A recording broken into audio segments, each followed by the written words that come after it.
Hi, my name is Brandon White. I'm 23 years old. I am from Pittsburgh, Pennsylvania, and my name is Bambi Dearest. Um,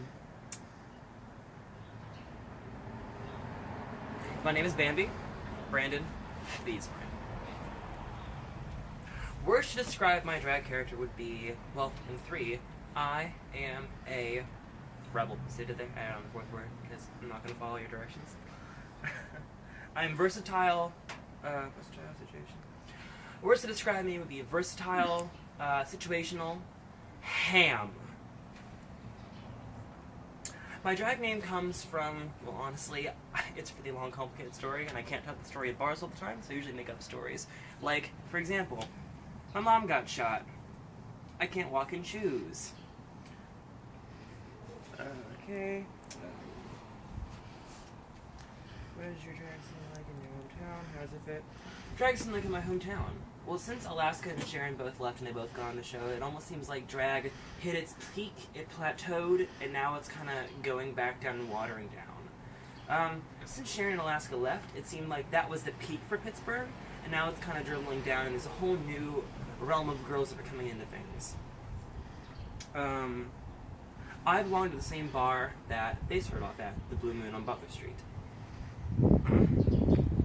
I stand out because my drag can't be typed or compounded into one thing. I always come out in something new. My look fits my number, fits the theme, fits the show. There's always a gimmick. I can't go without one. I have been doing drag for 2 years this month, actually.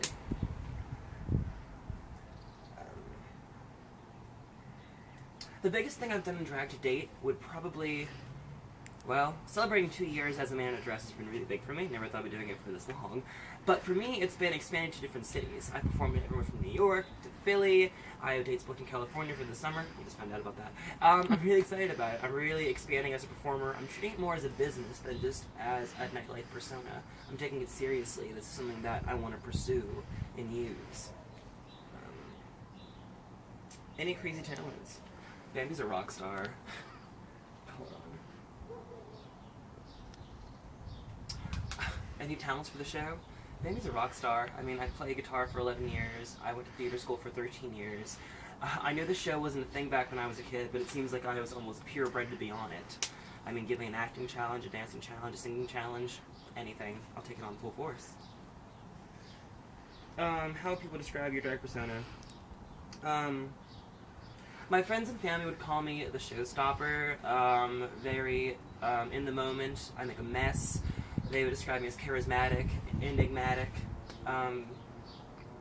probably one of the nicer queens. I know as a boy I'm more standoffish, but definitely as a girl I've been told that I'm very sweet to people that admire what I do. To other queens, though, I get a lot of different adjectives. No queen has 100% good reviews. I've been written off as cocky, unpolished, or just another Blue Moon girl, following in the footsteps of Sharon in Alaska.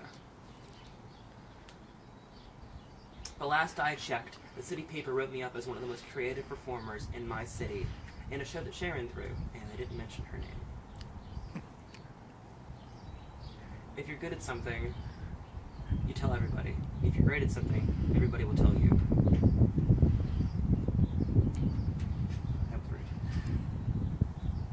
How would you describe yourself out of drag? Out of drag, I would describe myself as snarky, sarcastic, dry, more to myself than I am when I'm in drag. In drag, I always try to be more extroverted and kind to people because I want to eliminate the stereotype that all drag queens are assholes. It seems that with the show, everyone seems that it's fun to be a bitchy girl all the time, but just because you're in drag doesn't mean you have to be rude. There's a difference between reading someone and insulting somebody. And I own a library card. What's your personal definition of drag? My definition of drag is drag, like any other art form, is a question mark. It isn't supposed to be answered or defined. It's supposed to be a question. It's supposed to stimulate and make you think.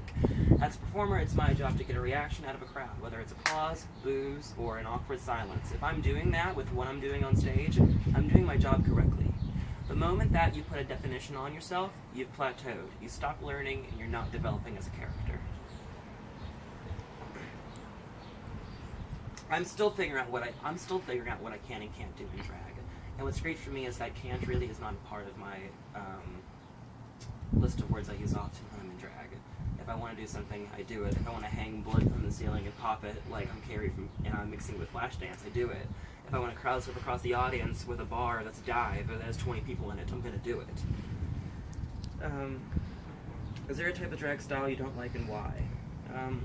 Well, for this question, I think everyone would assume I'd say I don't like pageant drag. But in the last year, I've really acquired a taste for almost every kind of drag I see, and I appreciate it. I appreciate almost every kind of it. However, there is a kind of queen I don't like. I don't like Instagram queens. I don't like queens that, with the new involvement of social media and the drag world, it really has inspired almost a laziness in people. I mean, if you're going to be a look queen, you're going to concentrate on the look, and you're not going to perform. I've met girls that say, oh, well, I'm a look queen, I don't perform, I just go out in this. You better look stunning. You better look 10 times better than I do, because I am focused on my look, my gimmick, my theme, my show, my number. When you're just focused on your money, you better look flawless, because I have 10 million other things to worry about, and I still look better than you. I don't like that Instagram queen thing. That's almost as bad as an Instagram model. It doesn't make sense to me. What's it? I said something in here I like a lot. Yes. Sorry, I just want to make sure I say this. Yes, social media does help people get their names out there if they're in a small town and you can. Yes, social media does help people out a lot. You can get your name out there and become famous if you're just in a small town. However, yes. But there's definitely a difference between a selfie model and a performer. Do I take selfies? Yes. I take pictures of myself all the time, but I also perform my ass off. Tell us about your life as a drag queen when you start performing all this stuff. I've said it a million times. That I wouldn't let drag take over my life, but in 2 years later, I said a million times that drag would not take over my life, and a couple years later, it's all that I do. It's all that I think about, but I still have my eyebrows, so we're there. I started performing on my 21st birthday, and I haven't looked back, and I've almost done a show every single Saturday since then, 2 years ago. I found the best way to create a drag character, well for me at least, was to take everything negative that someone said about me and make that my character. Put all my flaws and all the rumors about me in the center of the ring. I call it the 8 Mile defense. Everyone has things they want to say about you behind your back and post on Facebook and Twitter. Well, guess what? You want to call me a brat? You want to call me rude? You want to call me cocky? Guess what? That's my drag character. That's who I am now. That's my facade on stage. So if you want to talk shit and call me names, guess what? I'm calling myself those names, and I'm advertising them.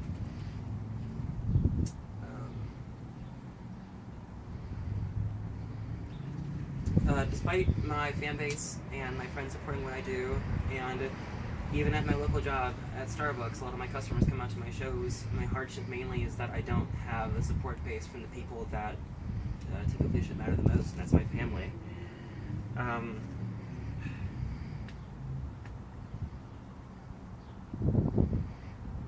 I go months without talking to my mother, and she doesn't really support what I do. And my grandmother, who's my biggest fan, Brandon, not really a Bambi, she's only seen a couple photos of me in drag, and she refuses to come out to a show. And let alone my mother and grandmother won't be in the same room together for more than 5 minutes. So it's kind of hard to ever get any feedback on what I'm doing with my life. I lost my dad 2 years ago, so my drag family and my friends back at the bar are really all that I have. And when anything happens in my life as far as a birthday or a holiday, you can find me at the bar.